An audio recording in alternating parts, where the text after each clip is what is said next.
घालीन लुटांगण वंदीन चरण डोळ्यानी पाहिन रूप तुझे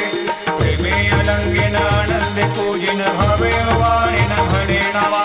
त्वमेव माता पिता त्वमेव त्वमेव बंधु सखा त्वमेव त्वमेव विद्या द्रविणं त्वमेव त्वमेव सर्वं मम देव देव कायेन वाचा मनसेन्द्रियैर्वा बुद्ध्यात्मना वा प्रकृति स्वभावात् करोमि यद्यत् सकलं परस्मै नारायणायति समर्पयामि अच्युतं केशवं रामनारायणं कृष्णदामोदरं वासुदेवं हरिं श्रीधरं माधवं गोपिकावल्लभं जानकीनायकं रामचन्द्रं भजे हरे राम राम